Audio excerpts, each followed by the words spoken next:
promosi kesehatan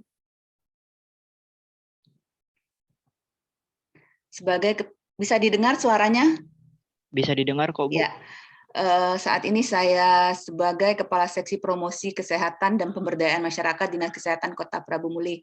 Dalam kesempatan ini saya mendapatkan amanah dari Universitas Sriwijaya, dalam hal ini dari Dr. Emma terkait penyuluhan mahasiswa yang mungkin ini sudah yang keberapa kalinya kami bekerja sama dengan Universitas Sriwijaya.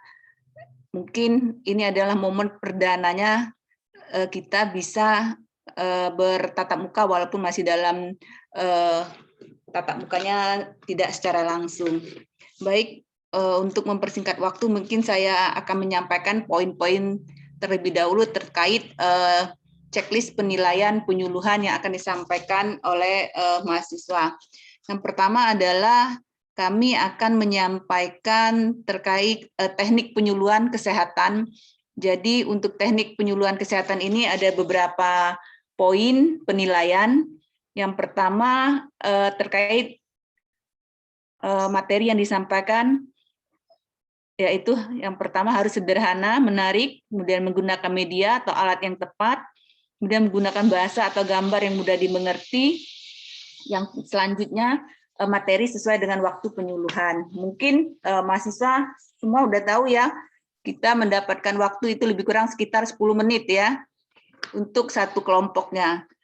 Dan selanjutnya adalah performa penyuluhan, meliputi aspeknya ini ada 13 poin. Yang pertama mungkin cara berpakaian, kemudian audiensi selama penyuluhan, kemudian suara yang terdengar dengan jelas. Jadi kami harap benar-benar sinyalnya yang jelas ya, sehingga suara dapat terdengar oleh seluruh kita yang ada di sini. Kemudian menguasai materi, kemudian materinya menarik, menguasai keadaan, menggunakan istilah yang mudah dimengerti, kemudian isi materi dapat diterima oleh audiens, dan menyelipkan selingan atau humor. Yang selanjutnya adalah penggunaan waktu. Penggunaan waktu ini meliputi 4 poin. Yang pertama adalah pembukaan, kemudian isi materi, penutupan, dan kesimpulan. Mungkin itu yang perlu kami sampaikan. Kami harap sebelum Aulia mewakili kelompok E3, mungkin kami mau tahu dulu dari berapa anggotanya, moderator, satu kelompok 10 ya? Ya, dokter, Ya, untuk satu 10. kelompok 10 Mungkin orang. bisa nanti disampaikan dari 10 anggota itu dari mana saja universitasnya. Itu mungkin sekilas yang perlu kami sampaikan terkait dengan checklist teknik penyuluhan yang akan disampaikan oleh mahasiswa. Itu, terima kasih. Baik, dokter.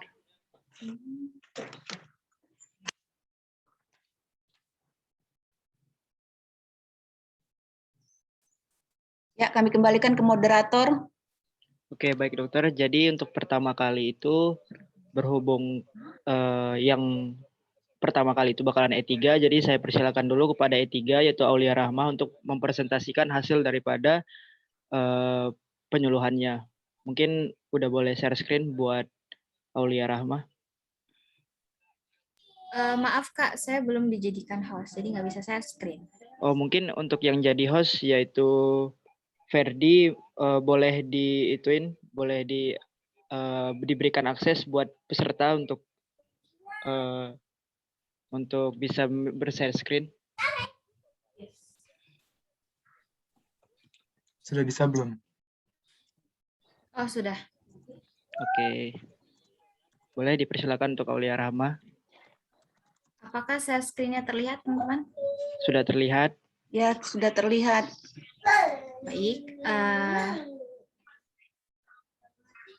Baik. Assalamualaikum warahmatullahi wabarakatuh. Waalaikumsalam warahmatullahi wabarakatuh. Selamat pagi semuanya, salam sejahtera bagi kita semua. Izin memperkenalkan diri terlebih dahulu, nama saya Aulia Rahma dari Kesehatan Masyarakat Universitas Malahayati Bandar Lampung. Saya sebelumnya merupakan perwakilan dari kelompok Skinners E3. Baik, kepada Ibu Meli dan juga teman-teman sekalian, saya meminta waktunya untuk berpartisipasi dalam kegiatan penyuluhan terkait hipertensi pada hari ini. Langsung saja kita mulai. Sebelumnya saya ingin bertanya kepada teman-teman dan juga Ibu, apakah pernah mendengar atau sering mendengar istilah dari hipertensi?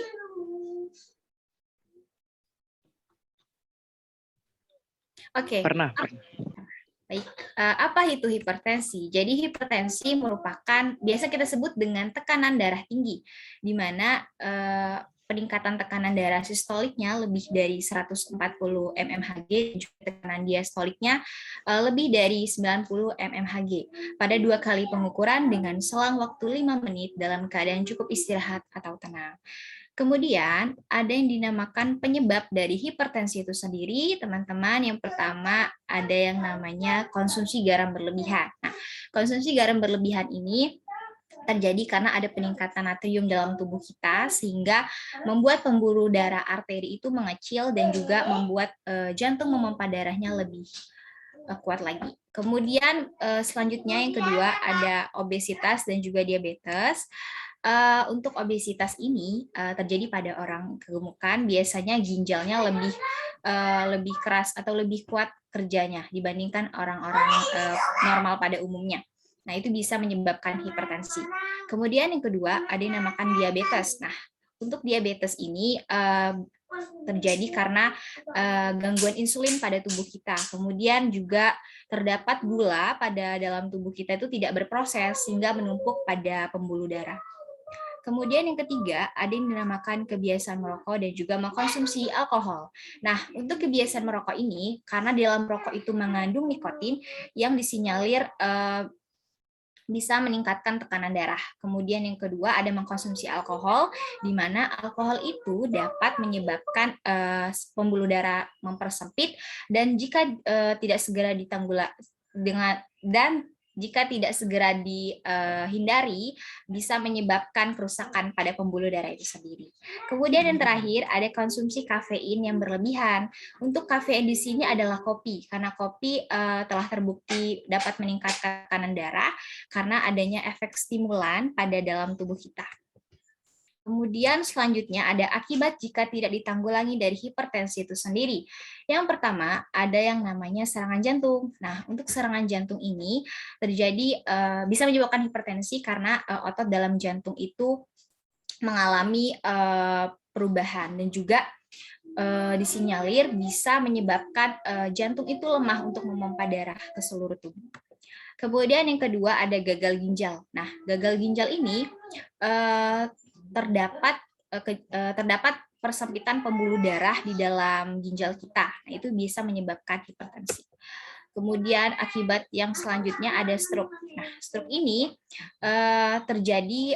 terdapat pembuluh darah di dalam otak kita itu mengalami gangguan sehingga menyebabkan aliran darah itu tidak mengalir pada semestinya. Itu bisa menyebabkan stroke jika tidak segera ditanggulangi.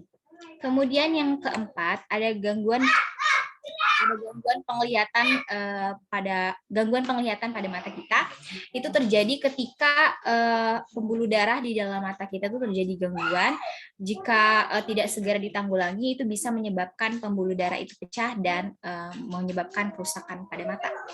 Kemudian yang kelima yaitu kematian. Nah, jadi hipertensi bila tidak segera ditanggulangi bisa menyebabkan kematian karena bisa menyebabkan pembuluh darah itu pecah.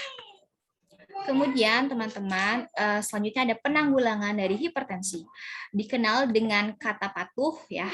Jadi setiap hurufnya itu memiliki arti. Yang pertama ada P. P adalah periksa kesehatan secara rutin dan ikuti anjuran dokter. Kemudian untuk yang A itu adalah atasi penyakit dengan pengobatan yang tepat dan juga teratur. Kemudian untuk T adalah tetap diet dengan diet gizi seimbang. Kemudian untuk U adalah upayakan aktivitas fisik dengan aman. Kemudian untuk H ini adalah hindari kebiasaan merokok dan juga mengkonsumsi alkohol secara berlebihan. Setelah penanggulangan, ada pencegahan untuk tidak terjadinya hipertensi. Kalau untuk penanggulangan tadi katanya patuh, tapi kalau untuk pencegahan dikenal dengan kata cerdik. Jadi setiap huruf itu memiliki arti. Yang pertama ada cek suhu berkala. Untuk suhu di sini dimaksud adalah tekanan darah ya teman-teman semuanya. Kemudian untuk E itu adalah enyahkan asap rokok. Jadi kita harus menghindari kebiasaan merokok dan juga menghindari asapnya. Kemudian untuk R adalah rajin beraktivitas fisik. Kemudian untuk D adalah diet yang seimbang. Kemudian untuk I adalah istirahat yang cukup. Kemudian untuk K adalah kelola stres. Oke, teman-teman sekalian, kita harus mewaspadai hipertensi dengan cara kendalikan tekanan darah. Baik, teman-teman dan juga Ibu, terima kasih atas partisipasinya dalam kegiatan penyuluhan terkait hipertensi pada hari ini. Semoga ilmunya dapat bermanfaat dan dapat diterapkan dalam kehidupan sehari-hari guna untuk mencegah terjadinya hipertensi. Apabila ada salah kata, saya mohon maaf. Saya akhiri. Wassalamualaikum warahmatullahi wabarakatuh. Waalaikumsalam warahmatullahi wabarakatuh. Baik, terima kasih kepada Aulia Rahma buat presentasinya. Mungkin dari teman-teman, apakah ada yang ingin ditanyakan terkait presentasi dari hipertensi ini? Oke, saya tunggu beberapa menit. Jika nggak ada, mungkin saya kembalikan ke Ibu Meli dulu. Apakah ada tanggapan terhadap presentasi yang dilakukan, Bu? Ya, halo, bisa didengar suara saya? Bisa kok, Bu. Jelas, Bu. Oh, ini kok koneknya nggak ini ya? Iya. Mungkin saya akan menanggapi sedikit ya terkait apa yang sudah disampaikan oleh kelompok E3, dalam hal ini disampaikan oleh Aulia dari beberapa poin. Ini mungkin saya akan menanggapi yang pertama untuk teknik penyuluhan kesehatan. Dari 5 poin, ada 1 poin yang tidak tersampaikan oleh Aulia, yaitu ini tidak menggunakan media penyuluhan. Jadi di dalam penyuluhan itu alangkah baiknya kita menggunakan media alat bantu. Seperti tadi materi yang disampaikan adalah terkait dengan hipertensi.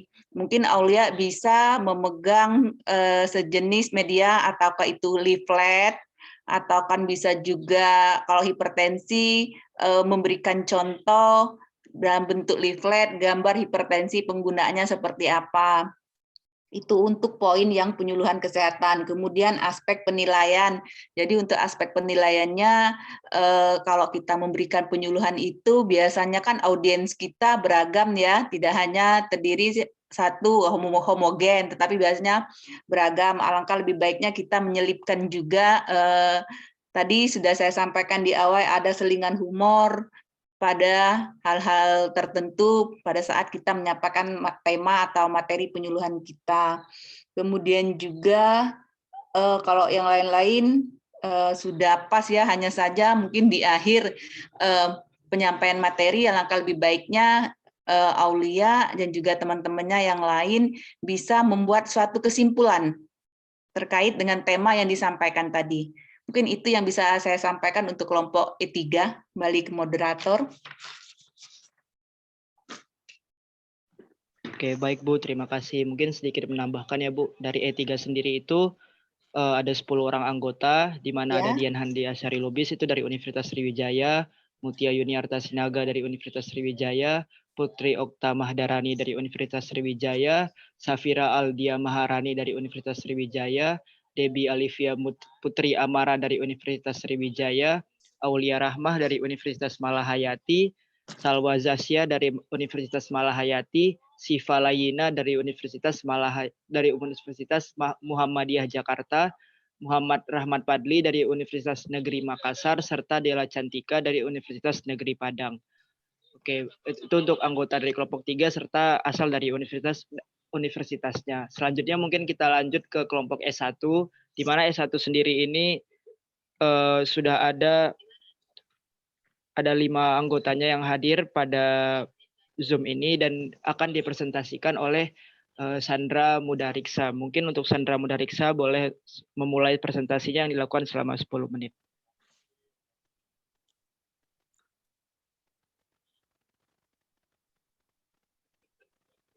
Oke, baik. Terima kasih moderator. Sebelumnya saya meminta waktunya sebentar untuk share screen ya.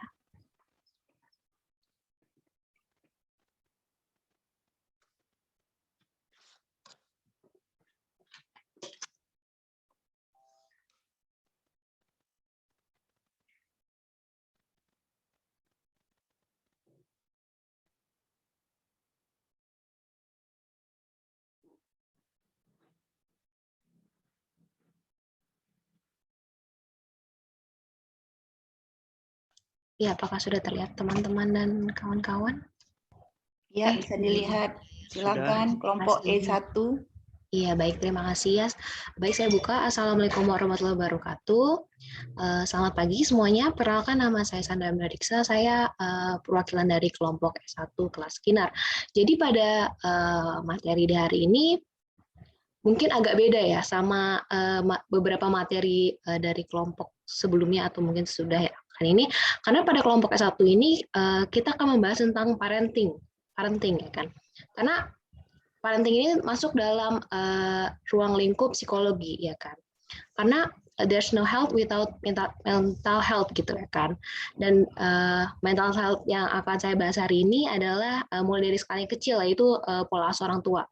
Sebelum saya masuk ke materinya, ada yang udah tahu belum sih tentang pola asuh orang tua itu?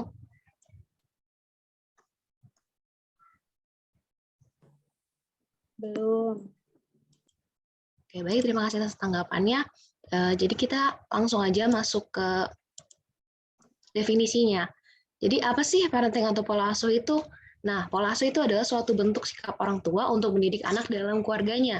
Nah, sikap orang tua ini tuh meliputi tentang pemberian aturan-aturan, hadiah, hukuman, menunjukkan otoritas orang tua, dan memberikan perhatian dan tanggapan terhadap anaknya. Jadi pola asuh ini tuh sikap orang tua untuk mendidik anaknya dalam keluarga gitu. Intinya seperti itu. Terus apa sih tujuan dari pola asuh ini ya kan? Sebenarnya tujuan dari pola asuh ini tuh sebenarnya simpel ya kan, cuma mempertahankan kehidupan fisik anak dan meningkatkan kesehatannya itu untuk secara fisik, terus memfasilitasi anak untuk mengembangkan kemampuan sejalan dengan tahapan perkembangannya untuk sisi psikologisnya dan untuk sisi sosialnya, mendorong meningkatkan kemampuan berperilaku sesuai dengan nilai agama dan budaya yang diyakininya. Lalu, menurut Baumrim, ada 4 gaya pola pengasuhan orang tua. Yang pertama, autoritatif, authoritarian, permisif, dan neglectful. Yang pertama kita bakal masuk ke autoritatif. Nah, pola asuh ini tuh menjadi pola asuh yang paling ideal dibandingkan dengan 3 pola asuh sebelumnya. 3 pola asuh yang akan saya bahas. Hal ini tuh disebabkan karena adanya keseimbangan antara tingginya permintaan orang tua dan dibarengi dengan tingginya respon yang diberikan orang tua terhadap anaknya. Nah, orang tua yang menerapkan pola asuh ini sangat senang dan mendukung perilaku anak yang konstruktif, terus serta berharap anak tuh bisa lebih matang, mandiri, dan berperilaku sesuai dengan usia perkembangannya. Nah, menurut Santok 2010, anak-anak yang diasuh dengan pola asuh dengan gaya pola asuh ini memiliki ciri yang kalau bisa saya artikan dia tuh lebih ceria, bisa mengendalikan diri dan mandiri, terus berorientasi pada pencapaian gitu. Anak-anak ini juga cenderung memelihara hubungan yang baik dengan teman sebayanya, lalu dapat bekerja sama dengan orang tua dan dapat mengatasi stres dengan baik gitu. Nah, berikut ini adalah beberapa, kan kita tadi udah lihat kan baiknya pola asuh ini tuh gimana, terus gimana sih sebagai orang tua cirinya untuk memiliki pola asuh ini ya kan. Yang pertama, orang tua mengarahkan anak secara rasional ya kan. Lalu berorientasi pada hasil yang dihadapi, menghargai komunikasi yang saling memberi dan menerima. Jadi tidak memberi saja atau tidak menerima saja, jadi harus seimbang ya, memberi dan menerima. Terus bisa menjelaskan alasan rasional yang mendasari tiap-tiap permintaan atau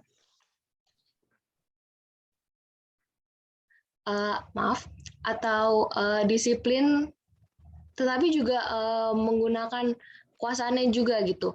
Jadi jadi semua itu seimbang, ada permintaan dan ada perhatian yang diberi gitu ya kan. Terus ciri selanjutnya yaitu mengharapkan anak untuk mematuhi orang dewasa, tapi juga untuk mengharapkan anak untuk mandiri juga dan mengarahkan diri sendiri. Terus saling menghargai antara orang tua dan anak, memperkuat standar-standar perilaku, dan ciri yang terakhir yaitu orang tua tidak mengambil posisi yang mutlak dalam keluarga, tetapi juga mendasarkan pada kebutuhan anak semata. Lalu untuk pola asuh selanjutnya ada authoritarian atau otoriter. Nah, pada pola asuh otoritarian itu lebih berorientasi pada adanya permintaan yang tinggi dari orang tua terhadap anaknya dan tapi tidak dibarengi dengan tingginya respon orang tua terhadap anaknya. Hal ini cenderung memperlihatkan kekuatan atau power orang tua itu terhadap anaknya. Nah, pola asuh ini tuh menerapkan disiplin yang keras yang sesuai dengan kehendak orang tua dan serta membatasi kebebasan anak untuk mengungkapkan perasaannya. Hal ini membuat efek yang sebenarnya karena ini jatuhnya seperti dikekang ya teman-teman. Jadi hal ini dapat memberikan efek yang buruk terhadap perilaku anak. Dan menurut Santrok 2010, efek dari gaya pola asuh ini, jika saya artikan, itu anaknya sering tidak bahagia, sering merasa takut, dan cemas, dan membandingkan diri mereka dengan orang lain. Terus lebih cenderung gagal untuk memulai aktivitas dan memiliki keterampilan sosial yang lebih rendah daripada anak-anak pada umumnya. Nah, orang tua yang memiliki pola asuh otoriter ini memiliki ciri, kalau tadi kan cirinya kan lebih seimbang ya kan antara take and give gitu. Nah, kalau untuk orang tua yang memiliki pola asuh otoriter ini, dia tuh berusaha membentuk, mengendalikan, dan mengevaluasi perilaku serta sikap anak berdasarkan serangkaian standar yang mutlak gitu. Nilai-nilai kepatuhan, menghormati otoritas, kerja, tradisi, tidak saling memberi dan menerima dalam komunikasi verbal, dan orang tua ini kadang-kadang menolak anak dan sering menerapkan hukuman. Nah, ciri-cirinya tuh seperti kekuasaan orang tua yang mutlak, jika tidak boleh dikatakan mutlak gitu. Anak yang tidak mematuhi orang tua akan mendapatkan hukuman yang keras, serta pendapat anak tidak didengarkan sehingga anak tidak memiliki eksistensi di rumah. Lalu tingkah laku anak tuh dikontrol dengan ketat oleh orang tuanya. Lalu pola asuh selanjutnya ada permisif. Dalam gaya pola asuh ini tuh orang tua cenderung untuk mengikuti semua keinginan anaknya, atau dalam istilah lain mungkin biasa dibilang memanjakan anak gitu ya kan. Nah, dalam buku Social and Emotional Development in Infancy and Early Childhood Education 2009, berikut adalah ciri-ciri dari pola asuh permisif ya kan. Itu membiarkan anaknya bebas bertindak, memilih yang dia suka, terus jarang mengatur jadwalnya, jarang menuntut juga, selalu menerima perilaku anak walaupun itu cenderung ke sisi yang negatif, terus berkeyakinan kalau membatasi perilaku anak tuh melanggar otonomi anak, padahal kan harusnya balance kan. Ada otoritas dari orang tua dan ada otonomi dari anaknya sendiri. Nah, dampak dari pengaruh pola asuh permisif ini tuh menurut Surbakti 2008, itu tuh anak menjadi bertindak sehendak hati, tidak mampu mengendalikan diri, tingkat kesadaran mereka rendah, menganut pola hidup bebas, nyaris tanpa aturan malahan, lalu selalu memaksakan kehendak. Dan dampaknya yang terakhir yaitu tidak mampu membedakan yang baik yang buruk. Lalu pola asuh yang terakhir yaitu neglectful atau uninvolved. Nah, anak dalam proses perkembangannya tuh tentu butuh pendamping kan untuk mengarahkan setiap perilaku dalam kehidupannya.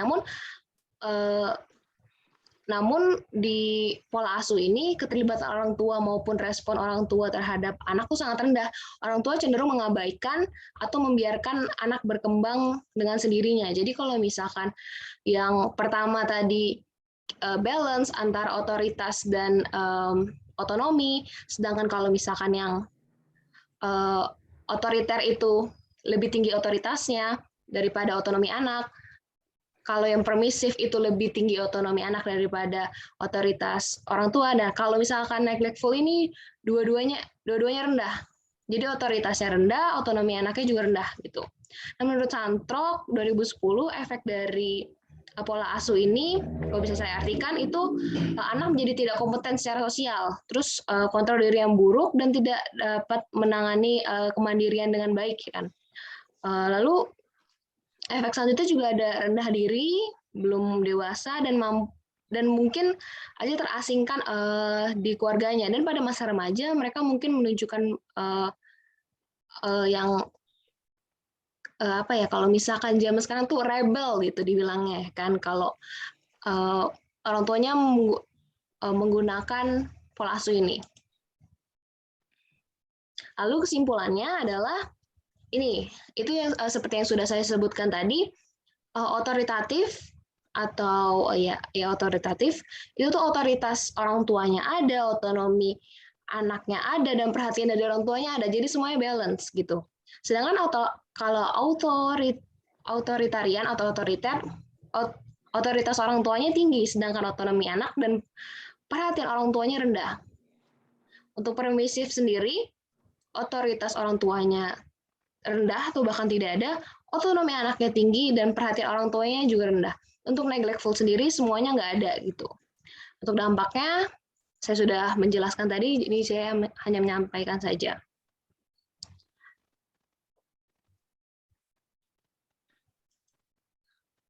Baik, terima kasih atas perhatiannya. Mohon maaf bila ada salah kata. Wassalamualaikum warahmatullahi wabarakatuh.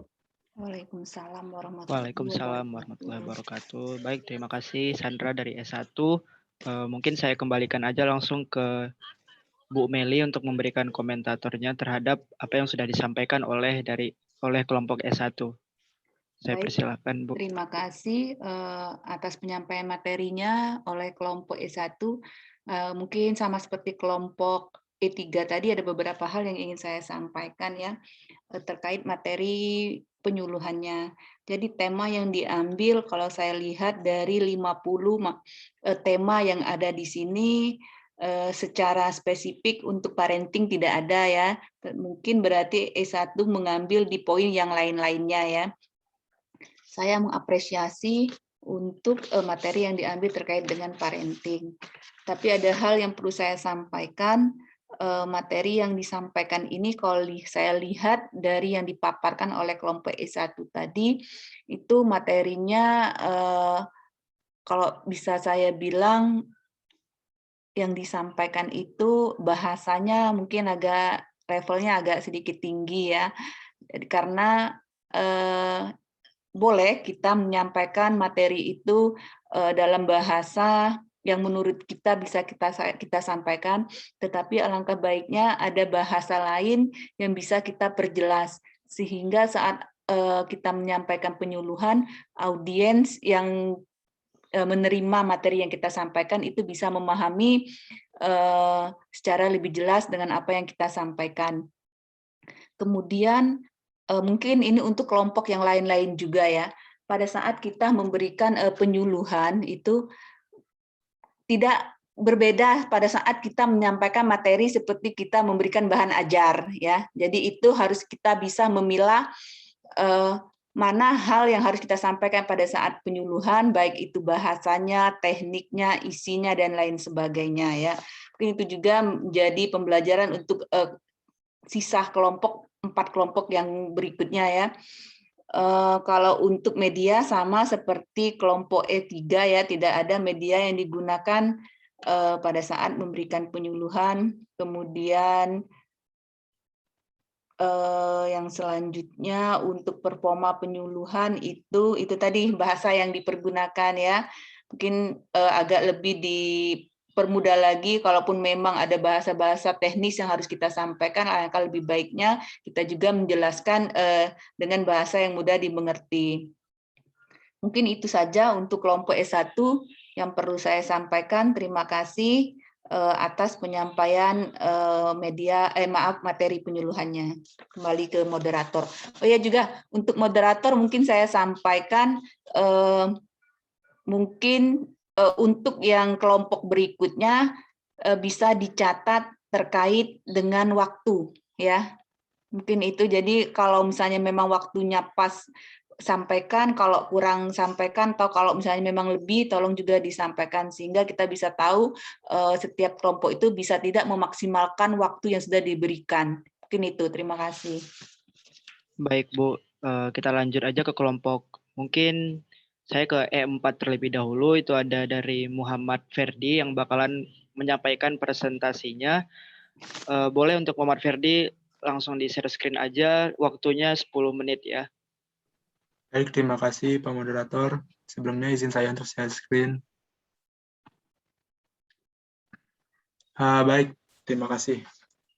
Jadi saya perwakilan dari kelompok E4, kelas Skinners. Saya asal dari, perkenalan dulu, nama saya Muhammad Ferdi Akbar. Saya asal dari Universitas Pendidikan Indonesia, Bandung. Nah, penyuluhan ini saya ambil tema sesuai dengan prodi saya, yaitu pendidikan jasmani. Jadi saya mengambil materi berolahraga untuk mencapai hidup sehat. Mungkin ini isi PPT saya juga keluar dari ketentuan penyuluhan yang diberikan, tapi izinkan saya untuk memaparkan materinya. Baik. Pertama-tama yang kita bahas itu pada kesempatan kali ini pengertian dari sehat dan olahraga. Yang kedua, pola olahraga yang baik dan jenis-jenis latihan olahraga yang bisa dilakukan. Nah, sebelumnya udah ada yang tahu belum nih apa itu sehat dan olahraga?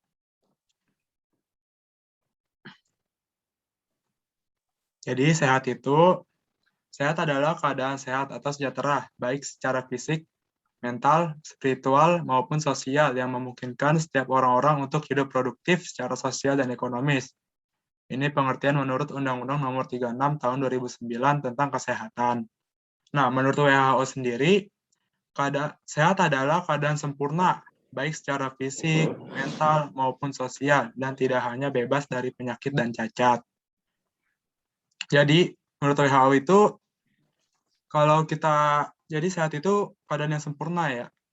Kalau kita ada stres dikit aja itu pun sudah dianggap tidak sehat oleh WHO karena itu tidak sehat secara mental. Nah, olahraga. Olahraga berasal dari kata olah dan raga. Olah adalah suatu proses kegiatan, sedangkan raga adalah badan atau tubuh. Jadi olahraga dapat diartikan juga sebagai suatu kegiatan menggerakkan seluruh atau bagian tubuh, baik untuk kesehatan maupun hiburan. Olahraga juga sering diartikan sebagai suatu aktivitas yang melibatkan pengerahan tenaga fisik dan pikiran untuk melatih tubuh manusia, baik secara jasmani maupun rohani. Menurut Hans Tandra, olahraga merupakan gerakan tubuh yang teratur dan sesuai irama dengan tujuan untuk memperbaiki kebugaran tubuh. Ia juga berpendapat bahwa aktivitas ini berguna meningkatkan imunitas tubuh supaya terjaga kesehatannya. Nah, berarti dapat disimpulkan menurut pengertian olahraga dari Hans Tandra ini bahwa olahraga itu gerakan tubuh yang teratur. Nah, kalau misalkan kan suka ada tuh ibu-ibu kalau kita ajakin olahraga, saya mau udah olahraga, saya udah nyapu, udah ngepel, udah nyuci. Nah, itu tuh bukan olahraga ya. Itu cuma aktivitas jasmani biasa atau aktivitas fisik biasa. Jadi olahraga itu sesuai irama dengan tujuan memperbaiki kebugaran tubuh. Di sini selanjutnya pola olahraga yang baik. Waktu dan durasi olahraga yang baik. Nah, menurut berdasarkan waktu, ini masih banyak perdebatan. Sebenarnya waktu untuk olahraga tuh bisa kapan saja, asalkan ada waktu luang. Apabila kalian sibuk sehari-harinya atau padat. Nah, tapi waktu yang paling baik itu ada di pagi hari dan sore hari. Kenapa? Di pagi hari, menurut Profesor Ilmu Olahraga Terapan Lara Carlson PhD dari University of New England mengatakan bahwa olahraga pagi memiliki manfaat bagi Anda yang ingin menurunkan berat badan atau meningkatkan kesehatan. Karena kan biasanya olahraga pagi itu dalam keadaan perut kosong ya. Jadi metabolisme tubuh jadi lebih meningkat gitu. Nah, Untuk olahraga di sore hari, antara jam 2 siang hingga 6 sore, suhu tubuh manusia mencapai puncaknya. Ini berarti ketika Anda berolahraga pada waktu sore hari, tubuh berada di dalam kondisi paling siap. Hal ini juga berpotensi menjadikan siang ke sore hari menjadi waktu olahraga yang paling efektif. Untuk durasi olahraga itu ya minimal 30 menit per olahraga. Atau seminggu itu bisa dikatakan 150 menit minimalnya. Jadi minimal 5 hari lah dalam seminggu dalam waktu minimal 30 menit. Nah, ini pola aktivitas olahraga yang baik ya. Pertama terdiri dari pemanasan, yang kedua terdiri dari inti latihannya, yang ketiga ada pendinginan. Pemanasan dilakukan sebelum melakukan latihan inti. Nah, pemanasan ini berguna untuk mencegah terjadinya cedera-cedera otot ataupun sendi. Nah, latihan inti ini melakukan olahraga yang ingin dilakukan. Misalkan latihan inti itu biasanya latihan angkat beban ataupun permainan-permainan olahraga lainnya. Pendinginan dilakukan setelah melakukan latihan inti.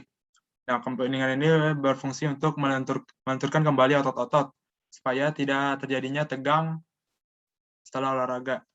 Ataupun di keesokan harinya kan biasanya kalau olahraga suka tegang karena itu biasanya lupa melakukan pendinginan. Jenis-jenis latihan olahraga. Di sini ada 2 jenis latihan olahraga, yang pertama aerobik dan anaerobik. Nah, latihan aerobik adalah latihan jenis ketahanan yang meningkatkan detak jantung dan laju pernapasan seseorang dalam jangka waktu yang relatif lama. Biasanya ini latihan aerobik itu biasa disebut latihan kardio ya, karena meningkatkan detak jantung. Latihan ini biasanya meningkatkan daya tahan tubuh. Manfaatnya melakukan latihan aerobik itu menurunkan berat badan dan mempertahankannya. Yang kedua, menurunkan dan mengontrol tekanan darah. Yang ketiga, meningkatkan stamina dan mengurangi kelelahan saat berolahraga. Yang keempat, memperkuat organ hati. Nah, contoh-contoh dari latihan aerobik ini bisa berenang, senam pagi, senam SKJ seperti itu, maupun lari, jogging, dan bersepeda. Biasanya kan itu dilakukan di relatif lama ya, jadi itu dapat meningkatkan detak jantung. Dan latihan aerobik ini lebih ke low intensity interval training atau intensitasnya rendah. Nah, latihan anaerobik. Anaerobik adalah latihan yang melibatkan aktivitas intens yang dalam waktu singkat dan intensitasnya tinggi. Manfaat melakukan latihan anaerobik adalah aktivitas yang memecah glukosa menjadi energi tanpa menggunakan oksigen. Akibatnya, tubuh akan menghasilkan energi lebih banyak dan menggunakan sumber energi yang tersimpan di otot. Latihan ini dilakukan dengan durasi waktu yang pendek, namun intensitasnya tinggi. Manfaat melakukan anaerobik antaranya, yang satu memperkuat tulang, membakar lemak, memperbesar otot, dan meningkatkan massa otot. Yang keempat, meningkatkan stamina untuk aktivitas sehari-hari. Contoh-contohnya latihan anaerobik adalah angkat beban, body weight atau weightlifting, angkat beban tubuh sendiri seperti push up, sit up, squat, dan lain-lain.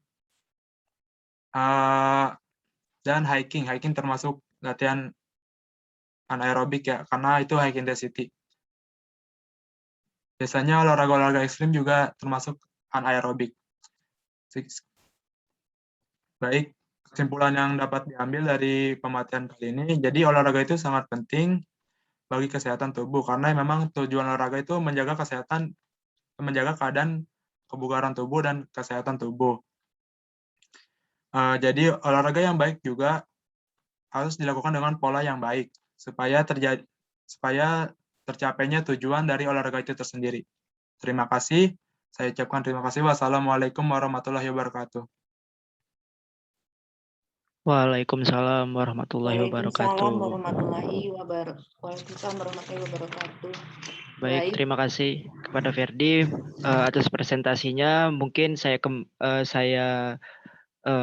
pindahkan kepada Ibu Meli untuk memberikan kritik dan saran kepada Ferdi atas presentasinya dan kepada kelompok E4 juga.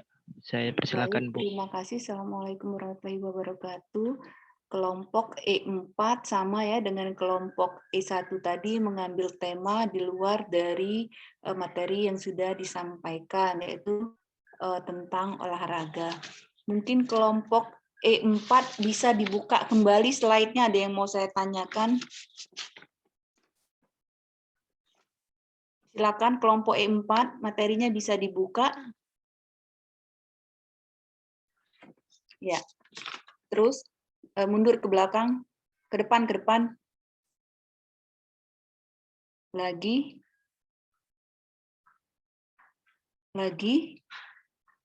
Nih yang mau saya tanyakan. Waktu dan durasi. Itu waktu di pagi hari, waktu di sore hari. Oh, ini bukan berarti yang mau saya tanyakan bukan berarti di pagi hari waktunya 30 menit, kalau di sore hari minimal 150 menit per minggu, berarti ini berbeda ya, waktu dan durasinya ini ya? Iya Bu, berbeda setiap berolahraganya. Oh, itu minimal, berarti rata-rata satu hari itu adalah 30 menit, tidak ada membedakan kalau misalnya pagi hari harus sekian menit, sore hari harus sekian menit, tidak ya? Iya Bu, tidak. Oh ya sudah, baik, terima kasih. Kalau lihat dari apa yang disampaikan oleh kelompok E4 tadi, mungkin secara keseluruhan sudah cukup baik ya apa yang disampaikan. Olahraga juga mengingatkan kita untuk selalu melakukan aktivitas ya. Memang benar bahwa olahraga berbeda dengan aktivitas fisik. Tetapi aktivitas fisik juga merupakan satu kegiatan yang rutin yang harus kita lakukan. Kalau lebih baik lagi ditambah dengan olahraga ya yang rutin harus kita lakukan, terutama kita masih dalam kondisi pandemi saat ini. Mungkin untuk kelompok E4 sudah pas ya, tidak ada yang perlu saya sampaikan, itu saja. Saya kembalikan ke moderator.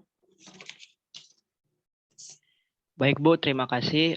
Sebelumnya Bu, saya udah ngirimkan link dari tugas-tugas kelas Skinners Bu, buat tugas-tugas ke email Ibu Bu. Ya, terima kasih. Iya, itu di dalam linknya udah ada beserta tugas dari anak mahasiswanya ya Bu. Ya. Selanjutnya kita lanjut aja ke kelompok E2, di mana E2 itu bakalan presentasinya itu akan dipresentasikan oleh Aisyah Nabila Zahra. Mungkin untuk Aisyah boleh langsung di share screen aja tugasnya dan waktunya 10 menit ya.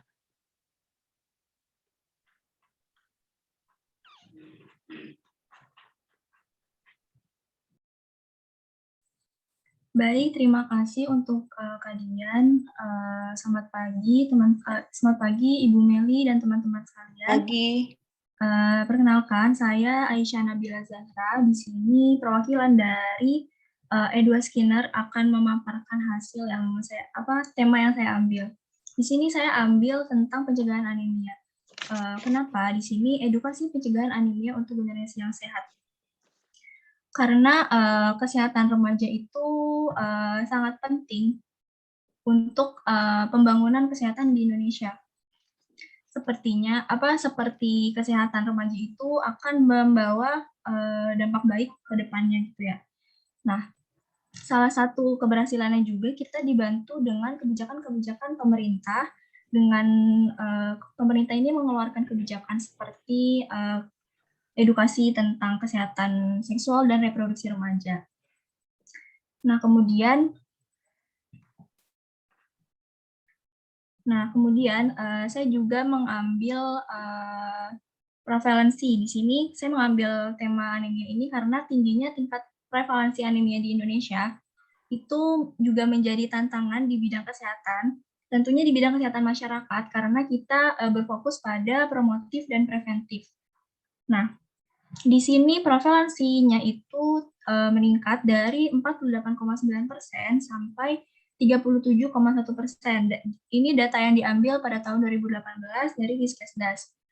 Nah, sebelumnya kita perkenalan dulu sama anemianya. Nah, anemia itu sering disebut dengan kekurangan darah, di mana keadaan kadar hemoglobin dalam darah itu kurang dari normal atau kurang dari 12 gram per desiliter. Nah, berdampak pada penurunan daya tahan tubuh, menghambat tumbuh kembang, dan dapat membahayakan kehamilan di masa depan nanti, menurut Kemenkes RI 2010.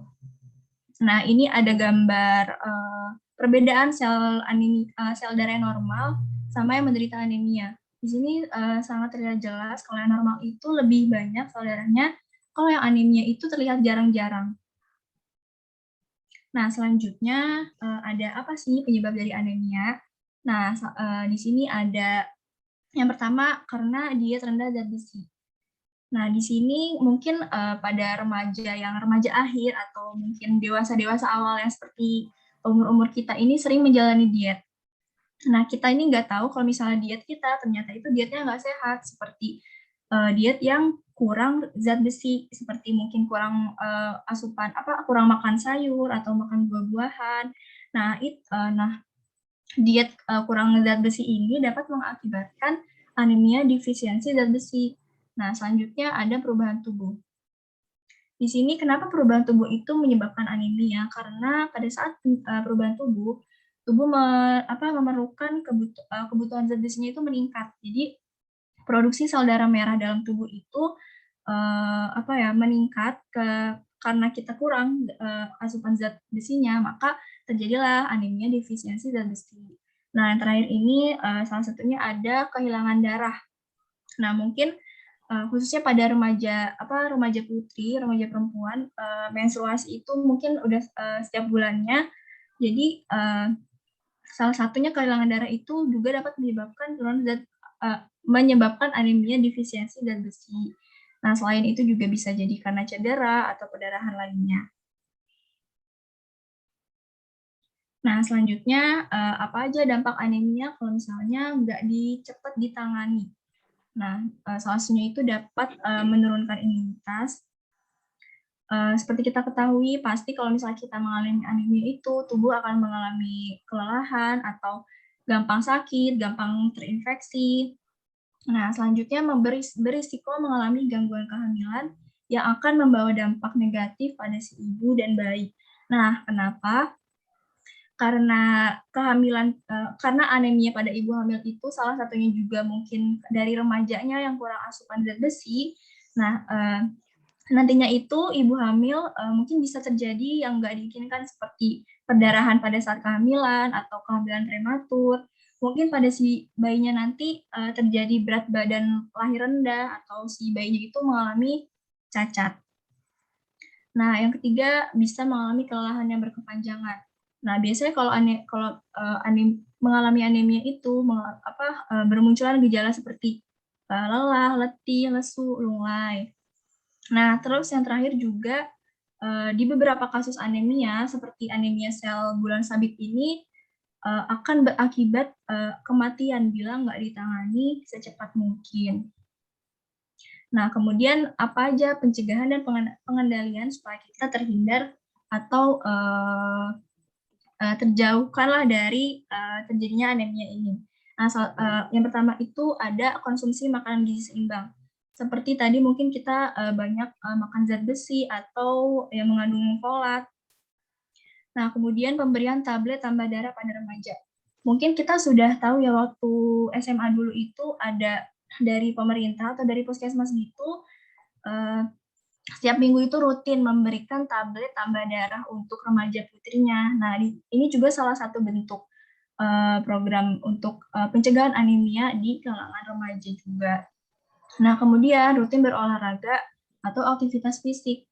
Nah, salah satunya sebelum tadi juga sudah dijelaskan, karena olahraga itu membawa banyak banget dampak positif untuk tubuh, untuk kesehatan tubuh.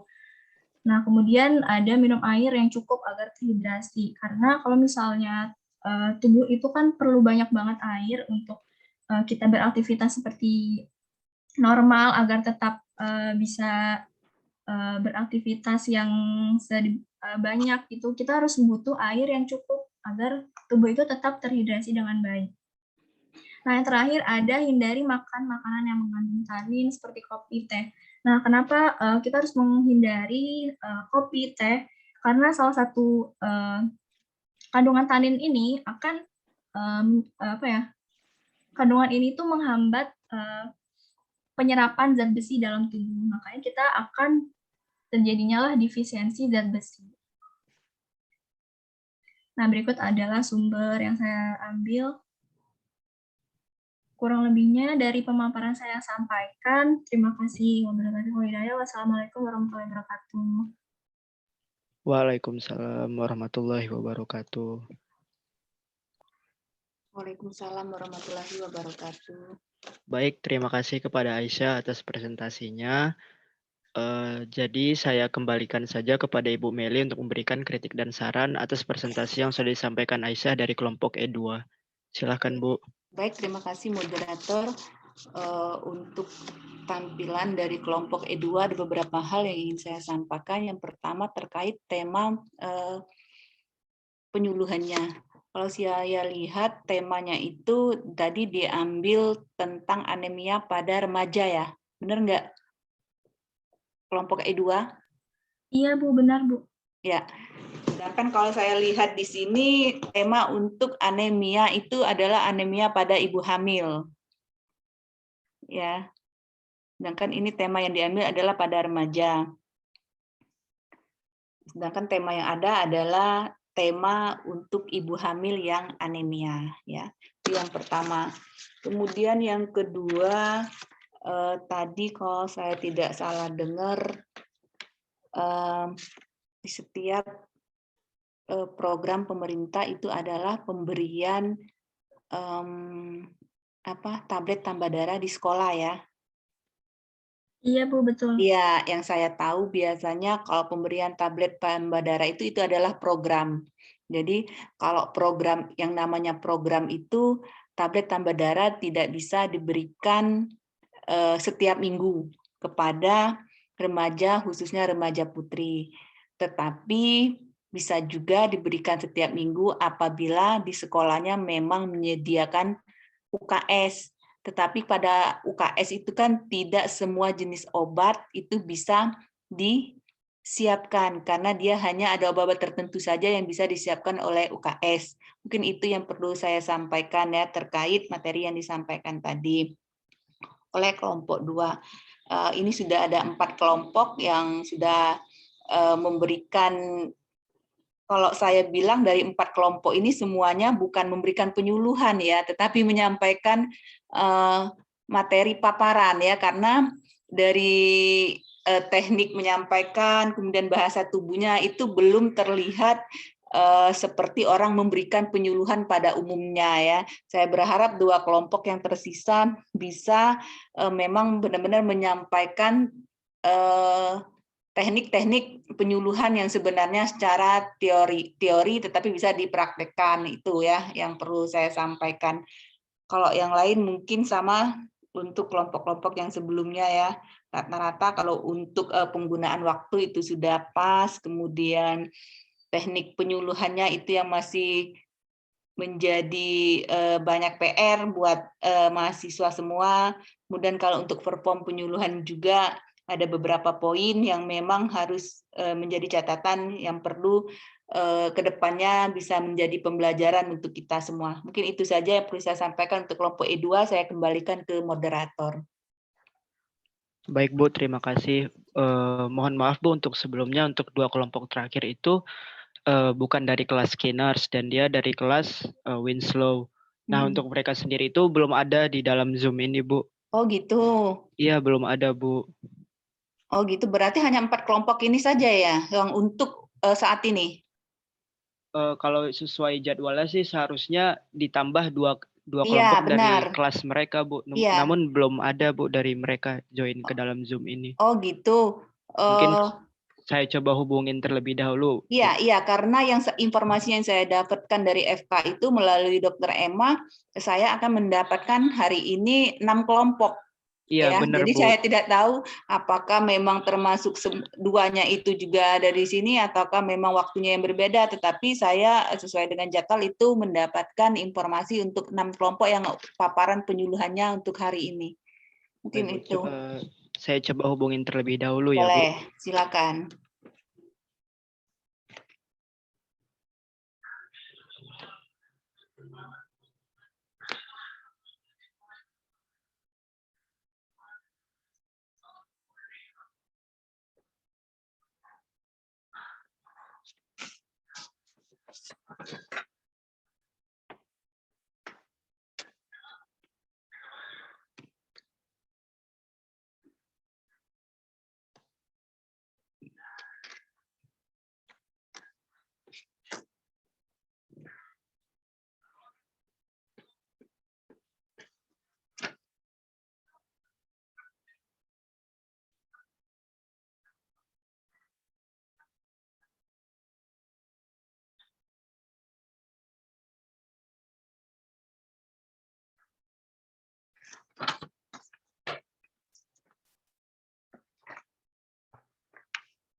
Halo, Ya, halo Bu.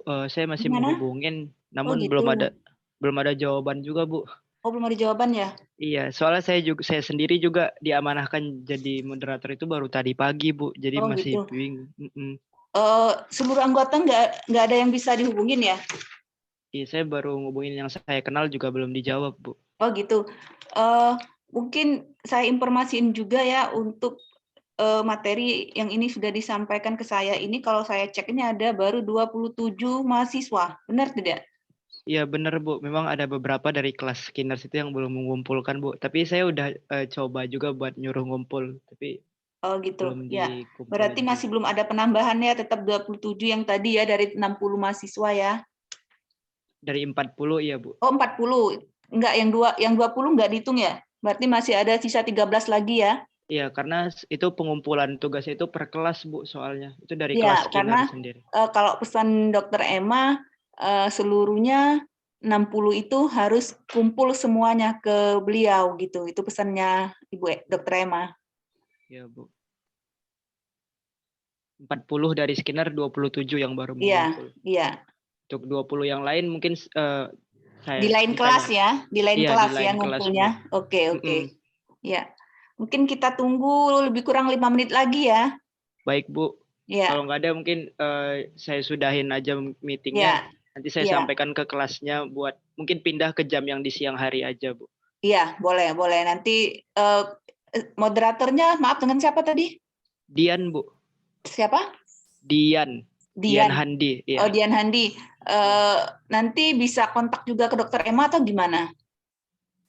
Nanti saya coba kontak langsung aja ke dokter Emanya ataupun melalui ke wali kelas saya aja dulu Bu. Ya, boleh. Silakan nanti disampaikan ya terkait hasil Zoom meeting kita tentang penyuluhan hari ini ya. Iya, siap. Ya, mungkin yang perlu disampaikan bahwa hanya 27 mahasiswa.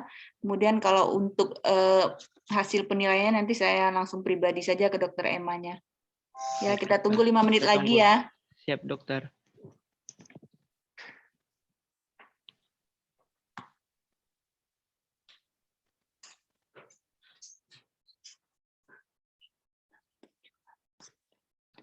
Delapan belas, 19, 20, 1, 2, 3, 4, 5, 6, 7, 8, 9, 10. Ya, 22. Berarti totalnya 16.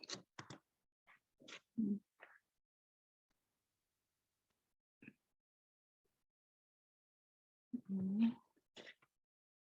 11. 21. Kan?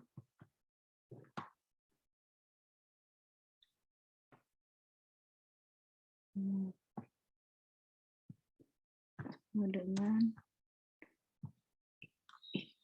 16.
Halo Hendy,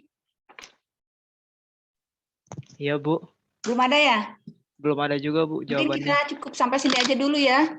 Baik, Bu. Mungkin saya omongin ke wali kelas saya akan dipindahkan ke jam siang Iya, aja ya, Bu. benar. Silakan ditutup Hendy. Baik, kepada teman-teman yang udah join, kepada Ibu Meli yang udah menjadi expert kita pada penyuluhan kesehatan pada pagi hari ini. Mungkin ini udah ada yang join. Sebentar, Bu.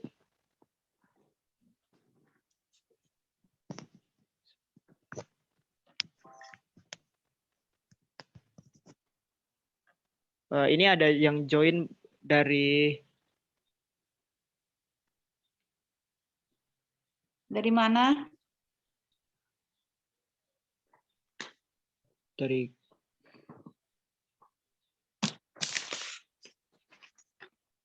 Ini udah ada yang join dari kelas sebelah, Bu, yaitu Febrianti Sepentina Batubara, Bu. Mungkin dia yang bakal mempresentasikan. Apakah benar dari Febrianti? Mohon maaf Kak, semalam Winslow yang kelompok 1 dan 3 sudah presentasi, sekarang giliran kelompok 2 sama 4. Boleh nggak buat kelompok 2 dan 4-nya diinformasikan buat yang presentasinya itu join? Soalnya ini tinggal 2 kelompok mereka yang belum itu presentasi. Oke, baik, saya infokan ya. Ini gimana, Bu? Ini udah ada yang join soalnya, Bu. Apa ditutup aja atau gimana, Bu? Menurut dari ibunya sendiri. Itu kan masih butuh proses waktu lagi kan, karena mereka mau menghubungin ya. Iya. Ya, mungkin kita cukup di sini aja dulu. Cukup aja dulu ya, ya, Bu. Karena kebenaran saya sudah ada kegiatan mau ke kelurahan ini. Oke, baik, Bu. Jadi terima kasih kepada teman-teman yang udah join. Baiklah, akan saya tutup penyuluhan kita pada pagi hari ini. Wassalamualaikum warahmatullahi wabarakatuh. Waalaikumsalam warahmatullahi wabarakatuh. Waalaikumsalam warahmatullahi wabarakatuh.